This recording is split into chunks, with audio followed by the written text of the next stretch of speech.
मेरो कथा।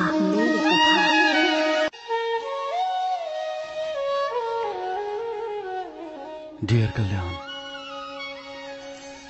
थरी थरी का यी जिन्दगीका बाटाहरू, थरी थरी हिँडाइहरू, म त निरन्तर हिँडिरहेको छु यो जिन्दगीको गोरेटोमा।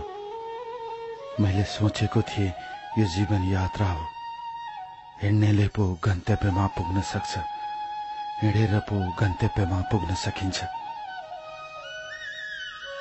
नहिँड्ने कहाँ पुग्न सक्छ र गन्तव्यमा। कहिले एक्लै, कहिले साथीसँग, कहिले आफन्तसँग, कहिले काहीँ जिन्दगीमा पराईसँग म निरन्तर हिँडिरहे। फड्के साँगो धेरै थरीका जिन्दगीका पुलहरू तरेर हिँडे। त्यसैले फराकिलो मनहरू बोकेर अझै पनि हिँडिरहेको छु डियर कल्याणमा। किन यति विघ्न मनका बाधा र अडचनहरूको बीच पनि जिन्दगी कहिलेकाहीँ सुकुमार जस्तो लाग्छ र कहिलेकाहीँ पीडामा अल्झिएको र कहिले फुकाउन नसकिने गाँठै गाँठाको भुमरी जस्तो लाग्छ यो जिन्दगी। हिँडिरहने मनज्ञ बाटाहरू, यादहरू, सम्झनाहरू, आफन्तहरू, जसलाई हृदयभित्र आफ्नो बनाएर राख्यो टाढा दूर बस्तीमा गएर बसिदिने तिनै मायालुहरू। कहिलेकाहीँ यति विघ्न मन दुखेर आउँछ डियर कल्याण। कसलाई पोखौं, कसलाई भनौं, कसलाई सुनाऊ जस्तो निरन्तर लागिरहन्छ।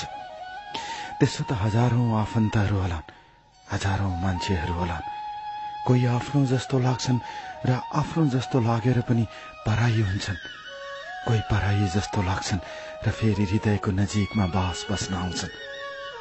यो जिन्दगी, यो भावना, यो प्रेम, यो स्नेह, यो आफ्नो, यो टाढाको कति ठूलो रहस्य छ यो जिन्दगीमा। जति बुझ्दै गए त्यति गहिरो लाग्दै जाने यी जिन्दगीका भावनाहरू शब्द शब्दमा कोरेर तपाईलाई सुनाउन चाहन्छु डियर कल्याण। आज वर्षौं पछि लेखिरहेको यो मेरो कथा साँचो जस्तो लागेन भनेर नफ्याँकिदिनु होला। यो मेरो अन्तर्मनको कुरा हो, यो मेरो भावनाको कुरा हो र यो मेरो जीवनको नितान्त व्यक्तिगत कुरा भए पनि अत्यन्तै फराकिलो बाटोबाट हिँड्दा हिँड्दै गहिरो र अत्यास लाग्ने भुमरीमा फसेको मान्छे हो म।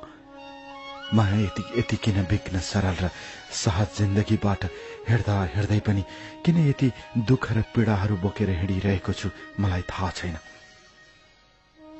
म चाहन्छु मेरो जिन्दगीको जस्तो दुःख र पीडा अरू कसैलाई नहोस्, त्यसैले म बाँड्न चाहन्छु आज मेरो कथा। म तिमीलाई धेरै माया गर्थे, सोचेको थिइन हृदय यसरी टुक्रन्छ भनेर। तडपाएर गयो कतै, तिमीलाई के थाहा मायाको अर्थ। ढुङ्गाको मन रहेछ तिम्रो, जति आफ्नो सोचे पनि तिमीले कहिल्यै आफ्नो सोचिनौ। तिमीले घृणा गरेर गयो। के सोचेको थिए के भयो आज, रुवाएर गयो मेरो यो कोमल हृदयलाई। आज एक्लो छु म, तिम्रो यादमा पल पल तडपिएर बाँचेको छु। धरती यही हो, आकाश यही हो, भागेर कहाँ जानु, जहाँ गए पनि छाया जस्तै भनेर आउँछ तिम्रो याद। कसरी बिर्सु तिमीलाई, कसरी भुलु तिमीलाई। तिमीलाई बिर्सन त यो जिन्दगीभर कहिल्यै पनि सक्दिनँ होला मैले। तिम्रो याद सधैँ सधैँ आइरहन्छ मलाई।